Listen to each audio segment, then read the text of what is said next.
প্রিয় দর্শক শ্রোতা, আপনাদের সবাইকে স্বাগত জানিয়ে শুরু করছি দেশ টেলিভিশনের ব্যবসা বাণিজ্য বিষয়ক নিয়মিত আলোচনা অনুষ্ঠান বিজনেস টাইমস। আজ আমাদের আলোচনার বিষয় পুঁজিবাজার ও বাজেট। আর এই আলোচনার জন্য আমাদের সাথে বরাবরের মতো একজন অতিথি রয়েছেন জনাব জিয়াউর রহমান জিয়া, পুঁজিবাজার বিশ্লেষক ও সম্পাদক অর্থসূচক। জিয়া, আপনাকে স্বাগত জানাচ্ছি আমাদের স্টুডিওতে। প্রিয় দর্শক, এই আলোচনায় এগিয়ে নিতে আপনাদের সঙ্গে থাকবো আমি সুলতান মাহমুদ। আলোচনায় ফিরছি, তার আগে বরাবরের মতোই বলতে হচ্ছে যে নতুন সরকার, নতুন প্রধানমন্ত্রী, নতুন অর্থমন্ত্রী, নতুন সংসদ, এই সব নতুনের কাছে পুঁজিবাজার সংশ্লিষ্ট যারা, তাদের প্রত্যাশা কিন্তু নতুন নয়। একটি নতুন, সেটি হলো এই নতুন সরকারের কাছে নতুন উদ্যমে, নতুন উদ্যোগে, নতুন উৎসাহ উদ্দীপনায় এই বাজার ঘুরে দাঁড়াবে। এবং সেজন্য এই বাজার এবং বাজেট একটি অপরটির পরিপূরক। এই বাজেট কেন্দ্রিক প্রত্যাশা কিন্তু বিনিয়োগকারীদের বা পুঁজিবাজার সংশ্লিষ্ট যেসব কোম্পানি রয়েছে বা প্রতিষ্ঠান রয়েছে, তাদেরও কিন্তু নানান আকাঙ্ক্ষা ছিল, নানান প্রত্যাশা ছিল। সেই বাজেট উপস্থাপন হয়েছে জাতীয় সংসদে। অর্থমন্ত্রী আমির খসরু মাহমুদ চৌধুরী বাজেট উপস্থাপন করেছেন, কিন্তু সেই বাজেটে পুঁজিবাজারের উন্নয়নে বা পুঁজিবাজারের কেন্দ্রিক যারা বিনিয়োগকারী বা কোম্পানি, তাদের প্রত্যাশা কতটুকু পূরণ হলো, পুঁজিবাজারে বাজেটের মধ্য দিয়ে পুঁজিবাজার কি পেল বা এগিয়ে যাওয়ার কোনো দিক নির্দেশনা এই বাজেটে সত্যিকার অর্থে রয়েছে কিনা, জনাব জিয়াউর রহমান, আপনার কাছ থেকে জানতে চাই। আসলে প্রত্যাশা তো মানুষের শেষ নেই। আর এবার একটু বিশেষ প্রেক্ষিতে যেহেতু বাজেটটা হয়েছে, আপনিও বলছেন যে অনেকদিন পর একটা গণতান্ত্রিক সরকার দায়িত্ব নিয়েছে, এবং যেহেতু গণতান্ত্রিক সরকার দায়িত্ব নিয়েছে, গণতান্ত্রিক সরকারের, যে কোনো গণতান্ত্রিক সরকারের মানুষের প্রতি অনেক বেশি কমিটমেন্ট থাকার কথা, এবং সেই হিসাবে মানুষের প্রত্যাশাও বেশি থাকে। দু নম্বর হচ্ছে যে 2024 সালের যে গণ অভ্যুত্থান হয়েছিল, সেই গণ অভ্যুত্থানের প্রেক্ষিত কিছু মানুষের প্রত্যাশা, কিছু জায়গা ছিল যে চাওয়া পাওয়ার কারণে, যে আগের সরকারের যে ব্যত্যয়, অনিয়ম, দুর্নীতি, নানা কিছুর কারণে তো একটা বড় ঘটনা ঘটেছিল। সব কিছু মিলিয়ে আমরা মনে করি এটি তাৎপর্যময়, এবং পুঁজিবাজারও আসলে তাকিয়েছিল এদিকে। কারণ হচ্ছে, আপনি জানেন যে আগের সরকার আমলে বিভিন্ন সেক্টরে যে অনিয়ম দুর্নীতি হয়েছে, সবচেয়ে বড় দুর্নীতি আর্থিক সেক্টরে দুটি জায়গায় হয়েছে। একটি হচ্ছে আপনার ব্যাংকিং সেক্টর, একটা হচ্ছে পুঁজিবাজার। এবং এই পুঁজিবাজারে যেটি হয়েছে, আমরা দেখেছি যে একটি সংঘবদ্ধ চক্র, সরকার, কখনো কখনো আসলে পুঁজিবাজার নিয়ন্ত্রক সংস্থা, তাদেরও প্রশ্রয়ে নানাভাবে কিন্তু লুণ্ঠন করেছে, কারসাজি করেছে। শেয়ারের দাম, বন্ধ কোম্পানির শেয়ারকে বাজারে নিয়ে এসছে আইপিওতে, বন্ধ কোম্পানিকে চালু দেখে দাম বাড়ানো হয়েছে গুজব ছড়িয়ে, যেটি কোনো অবস্থাতেই কাম্য ছিল না। জি, সুকুকের নামে কয়েক হাজার কোটি টাকা তুলে নেওয়া হয়েছে। একই কোম্পানি কিন্তু এর আগে ডিবেঞ্চার দিয়ে বছরের পর বছর ডিবেঞ্চারের ইন্টারেস্টও দেয় না মানুষকে, প্রিন্সিপালও ফেরত দেয় না, এমন একটা খেলাপি কোম্পানিকে বিশাল অঙ্কের টাকা তুলতে দেওয়া হয়েছে এর বাইরে সুকুকের মাধ্যমে। এবং আপনি বিশেষ করে সুনির্দিষ্টভাবে যদি বলেন, বেক্সিমকো যে মূল কোম্পানি এই গ্রুপের, সেটিরও কয় টাকা ছিল, 9 টাকার শেয়ার, তার হতে হতে কত টাকা হয়ে গেল, কিভাবে একের পর এক খবর তৈরি করা হয়েছে। সেই খবরকে সামনে রেখে বেক্সিমকোর যে কোম্পানির কথা বলছেন, সেটি মাদার কোম্পানি। সেই মাদার কোম্পানির কিন্তু আসলে আর্থিক ভিত্তি বলে কোনো কিছু ছিল না, সেগুলোকে ডিসেমিনেট করা হয়ে দিয়েছিল তাদের অন্যান্য সিস্টার কনসার্নের উপরে। জি, তো এই এত কিছুর পর যে কারণে একটা চরম আস্থাহীনতা তৈরি হয়েছিল বাজারে বিনিয়োগকারীদের মধ্যে। নতুন করে বিনিয়োগকারীরা বাজারে খুব বেশি আগ্রহ দেখাচ্ছিলেন না, প্রাতিষ্ঠানিক বিনিয়োগকারীরা এখানে ভরসা করতে পারছিল না, বিদেশি বিনিয়োগকারীরা চলে যাচ্ছিল, এমন একটি অবস্থায় ছিল, যার ফলে আপনার মনে আছে যে ফ্লোর প্রাইস নামক কৃত্রিম ব্যবস্থার মাধ্যমে বাজার যাতে এর চেয়ে বড় দরপতন না হয় ঠেকিয়ে রাখা হয়েছিল। এটি কিন্তু পুঁজিবাজারের মূল স্পিরিটের বিরোধী।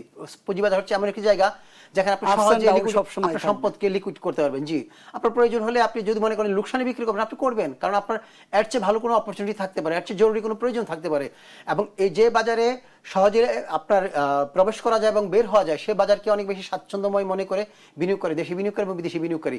এই ফ্লোর প্রাইসের কারণে কিন্তু বিদেশি বিনিয়োগকারীরাও বাজারের প্রতি অনীহা দেখাতে শুরু করেছিল। আপনার এর বাইরে যদি একটা বিশ্বের বড় দু একটা সূচক আছে, যেগুলো বিশ্বের অন্যান্য দেশের বাজার মার্কেটের, ওই দুইটি সূচক থেকে কিন্তু বাংলাদেশকে মাঝখানে দীর্ঘদিন পর্যন্ত বাইরে রাখা হয়েছিল এইসবের কারণে। তো এই যে একটি অবস্থা, সবকিছু মিলিয়ে এই বাজেটটা অনেক প্রত্যাশার ছিল। এবং আপনি দেখবেন যে বাজেটের আগে থেকেই কিন্তু বাজারে এক ধরনের আশাবাদ তৈরি হয়েছিল, যে কারণে আমরা লেনদেন বাড়তে দেখেছি, সূচক বাড়তে দেখেছি। এবং বাজেট মোটামুটি সবচেয়ে বলতে হবে যে খুব বেশি প্রত্যাশা পূরণ হয়েছে বা নেতিবাচক এরকম না। নেতিবাচক কিছু নেই, যে সেটা হচ্ছে অনেক বেশি ইতিবাচক। তো এর মধ্যে কিছু ইতিবাচক কথাবার্তাও আছে, কিছু প্রতিশ্রুতি আছে, আমরা জানি না, কারণ আমরা তো ঘরপোড়া গরু, অনেক প্রতিশ্রুতি শুনি, শেষ পর্যন্ত কতটুকু বাস্তবায়ন হবে। যদি বাস্তবায়ন হয় যে প্রতিশ্রুতিগুলো অর্থমন্ত্রী বাজেট বক্তৃতায় দিয়েছেন, তাহলে আমরা মনে করবো যে না, নিশ্চিতভাবে পুঁজিবাজার আমাদের অনেক ভালো হবে। উনি বলেছেন যে ভালো ভালো কোম্পানিকে পুঁজিবাজারে নিয়ে আসার জন্য তার যে প্রক্রিয়াকে সহজ করা হবে, কম সময়ের মধ্যে যেন সেটি হয়, এবং আমলাতান্ত্রিক জটিলতা যেন না থাকে, এবং তাদের আসার পেছনে যে ব্যয়গুলো হয় প্রক্রিয়াজাতকরণের জন্য, সেই প্রসেসিং, সেই ব্যয়গুলো কমানোর উদ্যোগ নেওয়া হবে। আমি মনে করি সেটা একটি ভালো উদ্যোগ, যদি সত্যি সত্যি আন্তরিকভাবে সেই জায়গাগুলো অনুসন্ধান করা হয় যে কোথায় কোথায় বটলনেক আছে, কি কি কারণে ভালো কোম্পানিগুলো আসতে চায় না, কিভাবে সহজ করা যায় সেটি। এবং আপনি জানেন যে এখন যে বাজারে কোম্পানিগুলো আছে তার 10%ও বিনিয়োগযোগ্য না, এর বড় অংশই হচ্ছে আসলে বাজে কোম্পানি। হয় বছর পর বছর ধরে উৎপাদন বন্ধ, অথবা উৎপাদনে চলছে কিন্তু লোকসানি, কিংবা আগামীতে ফোরকাস্ট করবেন আগামী 3-4-5 বছরের কোম্পানি ভালো করবে, এরকম কোনো সিনারিও আপনি চোখের সামনে দেখতে পারবেন না। কারণ ম্যাক্সিমাম কোম্পানি নো ডিভিডেন্ড দিয়ে চলে যাচ্ছে, জেড ক্যাটাগরিতে গেছে, 1/3 কোম্পানি এখন জেড ক্যাটাগরি। জি, তো এই যদি অবস্থা হয়, এবং সম্প্রতি আরো 60টি কোম্পানির লিস্ট প্রকাশ করেছে খুদ স্টক এক্সচেঞ্জ, বলেছে এর মধ্যে কিছু কোম্পানি আছে সরাসরি বন্ধ, কিছু বন্ধ না হলেও তাদের লোকসান এবং পুঞ্জীভূত লোকসান এত বেশি যে সেগুলো নিয়ে একটু ঝুঁকি আছে, এবং তারা বারবার বিনিয়োগকারীদের বলেছেন যে আপনারা দেখে শুনে বিনিয়োগ করেন, ঝুঁকিগুলো বিবেচনায় নেন, এবং ঝুঁকির জন্যই কিন্তু সতর্ক করার জন্য কিন্তু লিস্টটা দেওয়া হয়েছে। অর্থ এই না যে আপনি শেয়ার কিনতে পারবেন না, বাধা দেওয়া হয় না, কিন্তু বলা হয়েছে তোমার চোখের সামনে তুলে ধরলাম, তোমরা একটু দেখে নাও। এই যে বাস্তবতা, যেটি আগে কখনো হয়নি। জি, তো এই বাস্তবতায় আপনার বাজারে তো বড় বিনিয়োগকারী আসবে না, প্রাতিষ্ঠানিক বিনিয়োগকারী যারা রিসার্চ করে বিনিয়োগ করতে চায় তাদের তো স্কোপ কম, বিদেশি বিনিয়োগকারী। তো আপনি যদি ভালো কোম্পানির সংখ্যা বাড়ান বাজারে, 10 টপ ফার্মাসিউটিক্যাল কোম্পানির মধ্যে 4টা লিস্টেড, 6টাই বাইরে। বাংলাদেশের পৃথিবীর সবচেয়ে বেশি কমপ্লায়েন্ট পরিবেশ ছাড়পত্র পাওয়া পোশাক কারখানা আছে, এর মধ্যে মাত্র 2টি পোশাক কারখানা পুঁজিবাজার তালিকাভুক্ত। সুতরাং আপনার কিন্তু অনেক অপরচুনিটি আছে, অনেক গ্রিন ফ্যাক্টরি আছে। জি জি, সেগুলো কিন্তু বাজারে নাই, কিন্তু এনভয় ছাড়া আর কিন্তু না কেউ নাই। সুতরাং আপনার কিন্তু বিশাল জায়গা পড়ে আছে বাজারকে বড় করার, অনেক কোম্পানিকে নিয়ে আসার। সত্যি সত্যি যদি প্রক্রিয়াটা সহজ করা হয়, তাহলে আমি মনে করি সেটাকে বাজারের জন্য ভালো অর্জন হবে। তবে এই জায়গায় আমার একটা অবজারভেশন আছে, সেটা হলো আপনি জানেন দীর্ঘদিন ধরে স্টক এক্সচেঞ্জ সহ অন্যান্য বিশ্লেষকরা বলে আসছিলেন যে যেহেতু লিস্টেড কোম্পানি এবং আনলিস্টেড কোম্পানির মধ্যে এখন যে করের ব্যবধান, কর ছাড় দেওয়া হয়, সেটা আসলে এত বেশি আকর্ষণীয় না। যখন একটি কোম্পানি পুঁজিবাজার তালিকাভুক্ত হয়, তাকে অনেক ধরনের কমপ্লায়েন্সের মধ্যে দিয়ে যেতে হয়, এবং সেই কমপ্লায়েন্স পরিপালনের জন্য তাকে বাড়তি খরচ করতে হয়। সুতরাং এই খরচের সাথে যদি তুলনা করেন যে ছাড়টা দেওয়া হচ্ছে, তাহলে সেটি খুব বেশি আকর্ষণীয় না। সুতরাং যদি এই কর ব্যবধানটা একটু বাড়ানো যেত, তাহলে আমার মনে হয় যে আরো ভালো কোম্পানি বেশি মাত্রায় বাজারের প্রতি আগ্রহ তৈরি হতো। ধন্যবাদ জিয়া, আমরা আপনার কাছ থেকে আরো শুনবো আলোচনা। নেব একটি বিজ্ঞাপন বিরতি।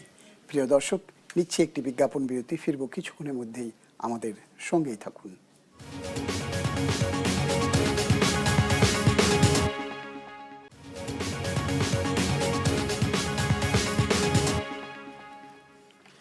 বিজ্ঞাপন বিরতির পর ফিরছি আবার আমাদের নির্ধারিত আলোচনা। আজকে আলোচনার বিষয় পুঁজিবাজার ও বাজেট। আর এই আলোচনার জন্য আমাদের সঙ্গে রয়েছেন জনাব জিয়াউর রহমান জিয়া, সম্পাদক অর্থসূচক এবং পুঁজিবাজারের বিশ্লেষক। জনাব জিয়া, আপনি যেটি বলছিলেন যে সরকারের পক্ষ থেকে ভালো কোম্পানি আনবার কথা বলা হয়েছে, আমি আরেকটি বিষয় আপনার কাছ থেকে একটু জানতে চাই যে এই সরকার এসে পুঁজিবাজারের যে নিয়ন্ত্রক সংস্থা, সেটিতেও বড় ধরনের পরিবর্তন এনেছে। চেয়ারম্যান সহ 3জন কমিশনারও নিয়োগ দিয়েছে। এই যে আপনি দীর্ঘ অচলায়তন বা দুর্নীতি, অন্যায়, অনাচারের কথা বললেন, এর মাঝখানে আমরা অন্তর্বর্তীকালীন সরকারের উদ্যোগ দেখলাম যে সেগুলোকে একটি শৃঙ্খলায় ফিরিয়ে আনবার জন্য বা পুঁজিবাজারকে সঠিক পথে ফিরিয়ে আনতে কতগুলো সংস্কার উদ্যোগ নিয়েছিল। এই কমিশন সেই উদ্যোগগুলোকে কিভাবে নিচ্ছে, বা এই কমিশন কতখানি মনে করেন যে এটি সরকারের যে লক্ষ্য বা সরকার যে কথা বলছে সেই গতিতে বা সেই লক্ষ্যে পৌঁছাতে কতটা সমর্থক বা কতটা যুগোপযোগী বা সময় উপযোগী? না, আমি মনে করি যে এই কমিশন যথেষ্ট একটি যোগ্য, দক্ষ, প্রাজ্ঞ কমিশন, এবং এই ব্যাপারে আসলে পুঁজিবাজার যত স্টেক হোল্ডার আছে সবার মধ্যেই কিন্তু একটা ইতিবাচক ধারণা। অতীতে যারা এসেছিলেন তাদের নিয়ে নানা ধরনের বিতর্ক ছিল, কিংবা এই সরকারেরও কিছু কিছু নিয়োগ নিয়ে হয়তো বিতর্ক আছে, কিন্তু একটি জায়গায় আমরা দেখেছি যে বিএসসিসিতে যে কমিশন দেওয়া হয়েছে, সে কমিশন নিয়ে আজ পর্যন্ত কোনো প্রশ্ন উঠেনি।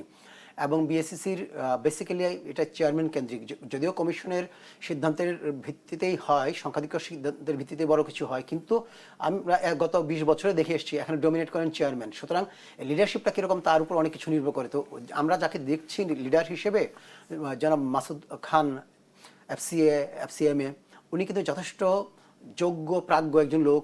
জানি আমরা সবাই যে উনি লাফার্জ সুরমার মতো একটি বহুজাতিক কোম্পানিতে দীর্ঘদিন দায়িত্ব পালন বিভিন্ন করেছেন। বহুজাতিক এবং এরপরে আমাদের অভ্যন্তরীণ অনেক কোম্পানির সাথে যুক্ত ছিলেন, কাজ করেছেন, যার ফলে উনি কিন্তু পুঁজিবাজারকে অনেক কাছে থেকে দেখেছেন। বিশেষ করে যখন একটা গ্রিনফিল্ড কোম্পানি, ইতিহাসের প্রথম গ্রিনফিল্ড কোম্পানি ছিল লাফার্জ, সেটি যখন পুঁজিবাজারে তালিকাভুক্ত হয়, তালিকাভুক্তির প্রচেষ্টার সাথে উনি ওতপ্রোতভাবে যুক্ত ছিলেন, যার ফলে একটা তালিকাভুক্তিতে কত ধরনের জটিলতা তৈরি হয়, কি সময় লাগে, সকল কিছু উনি জানেন। এবং পরবর্তী সময়েও উনি আসলে নানাভাবে বিভিন্ন কোম্পানির যুক্ত থাকার কারণে ওই অভিজ্ঞতাগুলো আছে। এবং তার সাথে প্রোগ্রামের নিয়োগ পাওয়ার আগে পরে বিভিন্ন সময়ে আমাদের যে ইন্টারাকশনগুলো হয়েছে, আমরা দেখেছি উনি বেশ কিছু বিষয় নিয়ে বিভিন্ন সময় সমালোচনা করতেন যে একটা কোম্পানির তালিকাভুক্ত হবে, তার জন্য এত সময় কেন লাগবে, যদি এত সময় লাগানো হয় তাহলে তার যে পারপাস, যে কারণে সে টাকাটা তুলবে, দেখা গেলো পারপাসে চেঞ্জ হয়ে গেল, তার তো টাকাটা লাগবে না, তখন এই টাকাটা দায়ী হয়ে যাবে, তখনই উদ্যোক্তারা করবে টাকাটা অন্যদিকে নিয়ে যাবে। তখন তিনি ছিলেন টেবিলের অপর প্রান্তে, এখন গেছেন ভেতরে। তো সেটি ওনার সাথে উনি তো নীতি নির্ধারণ করবেন বা সিদ্ধান্ত দেবেন, উনি যাদেরকে নিয়ে কাজ করবেন, বলা হচ্ছে 4 সদস্যের বিশিষ্ট নতুন কমিশনে একজন চেয়ারম্যান এবং একজন কমিশনার পুঁজিবাজার সংশ্লিষ্ট, আর একজন আইনজীবী নিয়োগ দেওয়া হয়েছে যিনি নারী ও শিশু আদালতে মূলত দায়িত্বে ছিলেন বা কাজ করেছেন, আরেকজন এনজিও বেসরকারি সংস্থা আশা নিয়ে কাজ করেছেন। তো তাদের সহযোগিতা কতটুকু পাবে বা তাদের এই পূর্ব অভিজ্ঞতা এই কমিশনের যে লক্ষ্য উদ্দেশ্য বাস্তবায়নে কতটা কাজ করবে? হ্যাঁ, এটা যদি আরো ভালো করা যেত, যে সংশ্লিষ্ট সেক্টর সম্পর্কে জানেন, ধরেন লয়ারদের মধ্যে যারা কর্পোরেট লগুলো প্র্যাকটিস করেন, তাহলে কিন্তু আপনি ধরেন ব্যাংক কোম্পানি আইন, অন্যান্য যে কোম্পানি আইন আছে, মূল যে কোম্পানি আইন আমাদের, বা আদার্স সিকিউরিটি অ্যান্ড এক্সচেঞ্জ কমিশনের যতগুলো ল আছে, তার সম্পর্কে একটা বেসিক নলেজ থাকতে একটু সহজ হতো। যেহেতু সেই জায়গায় নাই, উনি অন্যান্য জায়গায় দেখেছেন, সেই জায়গায় কিছু ঘাটতি তো থাকতেই পারে। তবে আমি এটা বিশ্বাস করি, যদি কোনো মানুষ আন্তরিকভাবে চেষ্টা করে এবং সৎ থাকে, চেষ্টা এবং সততা দুইটাই বলবো, কারণ কি চেষ্টা আছে সততা নাই, কিংবা সততা আছে চেষ্টা নাই, তাইলে হবে না। চেষ্টা এবং সততা দুইটা যদি থাকে, তাহলে এই যে ল্যাকিংসটা আছে, এটাকে আমার মনে হয় যে পূরণ করা সম্ভব। যেহেতু নেতৃত্ব শক্ত আছে, অভিজ্ঞতা এখন নির্ভর করবে যে তারা কতটুকু শিখতে চাচ্ছেন, কতটুকু কাজে লাগাতে চাচ্ছেন, তাদের প্রতি যে সরকার একটা আস্থা রেখেছে, সে আস্থার প্রতিদান কতটা দিতে পারছেন। মানুষের একটা যদি জায়গায় এসে সবসময় চিন্তা করা উচিত, এই জাতীয় পদগুলো কিন্তু টাকা দিয়ে, টাকা একজন হয়তো এর চেয়ে 10 গুণ, আপনি জানেন এখন কিন্তু বেতন কিন্তু খুব বেশি না, এর চেয়ে প্রাইভেট সেক্টরে বা কিংবা বাইরে যখন প্র্যাকটিস করতেন তার 10 গুণ হয়তো ইনকাম করতেন। কিন্তু এই জায়গাটা এমন একটি জায়গা, এমন একটি মজার জায়গা, চাইলে কিন্তু যে কোনো মানুষ টাকা কামাই করতে পারবে, কিন্তু এরকম মজাদার জায়গায় যে সবসময় বসতে পারবে এরকম না। সুতরাং এটা একটা সৌভাগ্যেরও বিষয় থাকে। সুতরাং এই যে ধরেন তার ভাগ্য এখানে নিয়ে এসছে, রাষ্ট্র সরকার তাদের উপর আস্থা রেখেছে, জনগণ আস্থা রেখেছে, সেটাকে যদি উনি মনে করেন যে আমার জন্য বড় একটি প্রাপ্তি, সৃষ্টিকর্তা আমার প্রতি সদয় হয়েছেন, সুতরাং আমি এটা পরিপূর্ণ ব্যবহার করব, তাহলে আমি মনে করি যে সবকিছু উত্তরে এই কমিশন অনেক ভালো কিছু করতে পারবে। তবে ব্যক্তিগতভাবে আস্থা রেখেছে, জনগণের আস্থাটা ওনারা অর্জন করতে পারেন কিনা সেটি দেখবার বিষয়। এর আগে কিন্তু এরকম আমরা চেয়ারম্যান পর্যন্ত দেখেছি যে জাস্ট সচিব, তিনি চেয়ারম্যান হয়েছেন, কিন্তু হয়ে কিন্তু ভালো করেছেন। শিক্ষক কেউ কেউ ভালো করেছেন। আপনি মির্জা আজিজুল ইসলাম চমৎকার ভাবে বিএসসিসি কে চালিয়েছিলেন, আপনার ফারুক আহমেদ সিদ্দিকী, তাদের সময় কোনো বিতর্ক কথা শুনি একেবারে আমলা, ডিরেক্ট আমলা। সুতরাং তারা কি হয়েছে, তারা শুরু থেকে আমাদের সাথে বলেছেন যে ভাই আমি তো কিছু বুঝি না, আমার 3 থেকে 6 মাস লাগবে পুরোপুরি বুঝতে, কিন্তু আস্থা রাখবেন যে আমরা ইচ্ছাকৃতভাবে কোনো অন্যায় করবো না, জানার কোনো ভুল করে নাই। সুতরাং উদাহরণ তো আছে। তো আমরা মনে করি যে এই কমিশন যদি তাদেরকে ফলো করেন, তাহলে কিন্তু সম্ভব যে ওনারা এই সেক্টরের লোক ছিলেন না কিন্তু রপ্ত করতে পেরেছেন, তাহলে আমরা কেন পারবো না? সে এখন এই যে বললাম যে তাদের কতটুকু আন্তরিকতা আছে তার উপর অনেক কিছু নির্ভর করবে।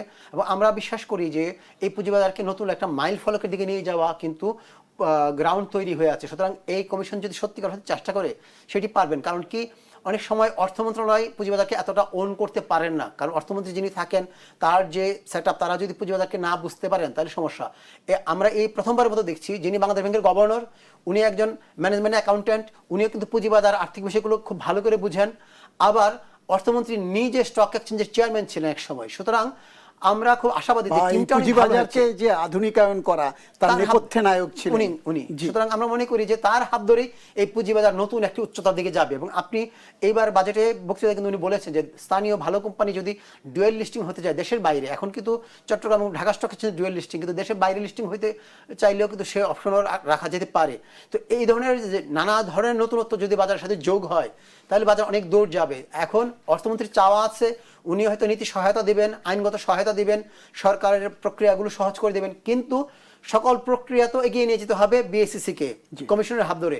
তো কমিশন যদি সেই প্রক্রিয়াটা সময় মতো করে নিয়ে যেতে পারে, আমি মনে করি যে তাদের হাত ধরে এই পুঁজিবাজার একটা নতুন উচ্চতায় অনেক ব্যাপ্তি নিয়ে আসবে। এবং এই বাজার হয়তো আমরা এখন এমার্জিং মার্কেটের কথা বলছি, ফ্রন্টিয়ার মার্কেটে আছি।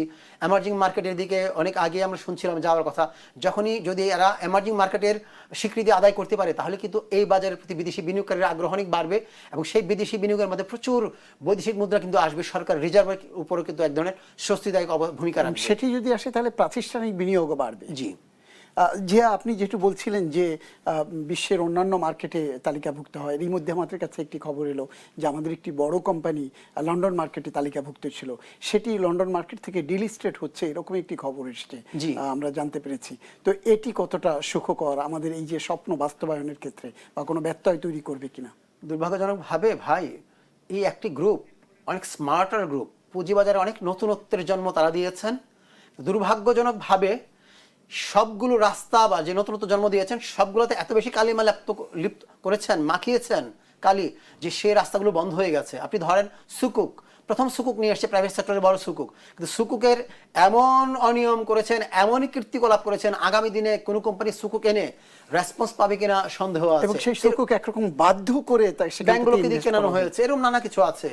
এর আগে ডিবেঞ্চারের প্রচলন বাংলাদেশে কিন্তু তাদের হাত ধরেই হয়েছিল, অনেক নতুনত্ব কিন্তু তাদের হাত ধরে এসেছে, কিন্তু প্রতিটার সর্বনাশ আবার তারাই করেছেন। তারাই প্রথম কোম্পানি। এই যে কমিশন বা নতুন সরকার এমনটি যাতে আর না হতে পারে সেই পথে এগুবে আমরা আশা করছি। জি, বিশ্বাস। ধন্যবাদ জিয়াউর রহমান জিয়া আমাদেরকে সময় দেওয়ার জন্য। দর্শক, আলোচনা শেষ করছি এখানটাতেই।